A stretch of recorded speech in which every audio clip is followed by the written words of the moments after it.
Anybody want to raise your hand in here if you've never heard me speak before? Oh, we got a few new ones. All right, good, good, good. Well, I like to be straightforward. I don't like anybody to be confused on where I stand and what I believe. So you know exactly what you're going to hear tonight. So I like to give my 5-point stance. My name's Chris Johnson, and here's what I believe. Number 1, there is a God. Number 2, he sent his son, Jesus Christ, to die for our sin. Number 3, I am saved by the blood of that Messiah.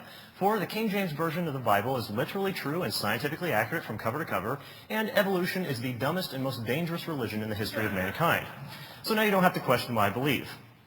So, again, my website's creationliberty.org. You can also look me up on YouTube. I have some videos on there, and some of you have seen those. So, a few definitions to get started. I need to describe evolution real quick. The first definition we need to go through is science, systematic knowledge gained through observation and experimentation. There is no observation and no experimentation that has ever shown us that a dog can produce a non-dog, or that a dog can come from a non-dog. If you want to believe that a dog can come from a non-dog, you're welcome to believe that, but that is not part of science. That goes into your religion, okay? Which brings me to my next definition, religion. A set of beliefs concerning the cause, nature, and purpose of the universe. Evolution, whatever it is not science. It is a religious worldview that people choose to believe in. And that's perfectly fine. You can believe whatever you want. But I, for one, am sick and tired of paying taxes for that religion to be taught in our public school system. Third definition, stupid. Lacking ordinary keenness of mind, dull, foolish, senseless. Evolution is not only a religion, I think it is stupid. Now, most people say, well, the Christians don't have a model that you offer. Well, yes, we do. It's very simple. This is the time scale.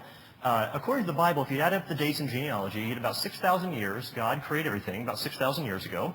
4,400 years ago, there was a worldwide flood which destroyed everything, and Noah and his family saved 2 of each kind and 7 of some kinds on a boat. And then 2,000 years ago, Jesus Christ died for the sins of man, and here we are waiting for him to come back today in about 20 minutes. The evolution time scale says something completely different. They say 20 billion years ago there was a big bang, 4.6 billion years ago the earth cooled down, 3 billion years ago the first life forms appeared, 3 million years ago man appeared, and here we are today waiting to get recycled into an earthworm or a plant. Now, to give you an aspect, because the average person doesn't understand, you can't hardly hold the concept of a billion in your mind, okay? Congress certainly doesn't understand what a billion is. And so if I were to create this creation time scale and make it about 1 inch, represented 150 years, it'd come out a little over 3 feet. If I put the evolutionary time scale at that same scale, it would come out to be 2,700 miles long. It would reach from Florida to Seattle, Washington, easy. I don't want to carry around a chart that big, so I made a new scale. Now, the textbooks will teach that 4.6 billion years ago the earth cooled down and formed a rocky crust. And it says the earth formed, the earth's surface was hot, and there were large pools of bubbling lava. Oceans formed as it rained on the rocks for millions of years. Yes, boys and girls, millions of years of torrential rains created great oceans. And here I love to show this one because this shows that this is the present percentage of present-day oxygen levels. You'll notice at the beginning there was no oxygen. Yet the rocks were able to absorb it. I guess you got to be that smart to write a book. Swirling in the waters of the oceans is a bubbling broth of complex chemicals. Progress from a complex chemical soup to a living organism is very slow. It sure is. It's completely stopped. It doesn't even happen. That's how slow it is. They say the first self-replicating systems must have emerged in this organic soup. So a fair representation of the evolution theory would be 4.6 billion years ago, the earth cooled down. About 3 billion years ago, the first life form appeared, and your great-great-great-great-great-great-grandpa was soup. Okay? And ultimately, the evolutionists, because it rained on the rocks for millions of years to make this soup, ultimately the evolutionists believe that they come from a rock 4.6 billion years ago. Now, they may not like that, but hey, that's exactly what they believe. So this is a public school textbook from 1908 that shows that God governs the world in infinite wisdom. The Bible teaches us that it is our duty to worship him. It is a solemn thing to die and appear before God. That was 100 years ago. Today, this is what we hear. Evolution is fact, not theory. Birds arose from non-birds and humans from non-humans. No person who pretends to have any understanding of the natural world can deny these facts.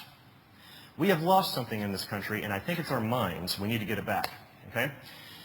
Abraham Lincoln said, the philosophy of the classroom in one generation becomes the philosophy of government in the next.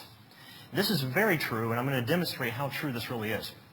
Now, in another presentation I gave a while back called Lies on the Textbooks, We covered the different types of evolution. There's about 6 different definitions of evolution. This last one, microevolution, which is a variation between the kinds, that one is science. We can observe that, and we can experiment on that. It's observable, okay?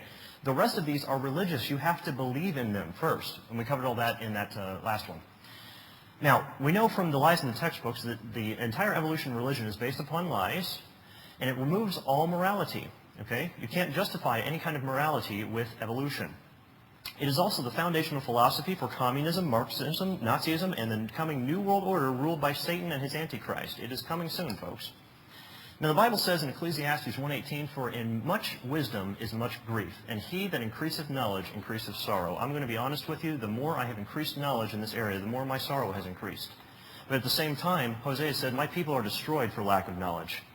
And I think we ought to know the truth. The Bible says we ought to know the truth. And I realize I'm going to be preaching to the choir here on some of this tonight, but I'm just going to go through very quickly to demonstrate the point, okay?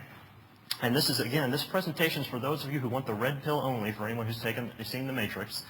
And if you don't like some of the things you're going to see in the, in the presentation tonight, you are welcome to leave at any time. But all I'm offering you is the truth, okay? Now, some people will ask the question, what? When they see something happening, they see something, they'll look into, the green, and they'll see this yellow bloom that's popped up, and they'll say, "What is that?" And they'll notice it. They ask the question, what? A few more people, a fewer group, a smaller group, will ask, how? Well, how is this developing here? And they'll, they can go in and look at the processes of photosynthesis when they find out, okay, this is a weed, and what this is. They ask the question, how is this growing? But very, very few people will ask, why? Why is it growing that way? And my mother taught me, when we were gardening growing up, she said, if you're going to pull out a weed, you got to grab it by the root, because if you don't pull the root up, the thing's going to grow back the next day, and you're going to waste your time. So I made sure to always fight the root of the weed. And when I started studying on these topics, I wanted to make the most of my life, the most of my time, and I want to fight the root of the weed. So I went to research to find what it is. Henry David Thoreau said there are 1,000 hacking at the branches of evil for one who is striking at the root. We want to strike at the root cause. So the question is, why would Joseph Stalin order the execution of 14,700 Polish prisoners of war at the Katyn massacre? What would cause him to do something like that? Why would Adolf Hitler order 6 million people, mostly Jews, to be tortured and murdered? I mean, what is the purpose of this? Why would Pol Pot order the execution of 1 million of his fellow Cambodian people from 75 to 79? That was a few years before I was even born. Some of you in here probably remember this. Okay, he was actually in the Guinness Book of World Records. Executed the most people in the shortest amount of time. Why were the Australian Aborigines treated like animals and thousands murdered in the 1800s? It's amazing the way they were treated. Why would somebody do something like that? Why would Kip Kinkle kill his parents, then go to school the next day, kill 2 students, and wounding 26 others? What's the point of that? This doctor said he, talking about Kinkle, was not isolated from the other students and got into minor kid-type difficulties every once in a while. However, there was no indication during his school years that he had severe mental or behavioral problems. I've known who he was since middle school. He was a friendly kid with a quick smile, and he was well-liked. He had many friends because he had attended the school district for many years. Both of his parents were teachers within the same district, and they were well-loved and respected by all the students and staff. They were the typical all-American family who lived in an upscale home in a rural subdivision of lovely homes and spent countless hours with their children. The parents are praised by every neighbor, friend, and fellow employees as devoted to their children. They fully participated in all their children's school activities, took them on cultural trips during vacations, etc. To date, however, there has been no closure about why Kip Kinkle murdered his parents, two students, and shot 26 other schoolmates. Well, allow me to give a hint. He wrote in his journal, he says, if there was a God, he wouldn't let me feel the way I do. Love isn't real, only hate remains, only hate. He didn't believe there was a God. This is a chart showing in a 10-year span from 92 to 02, showing that the homicides in public schools in America, 235 students killed in a 10-year span.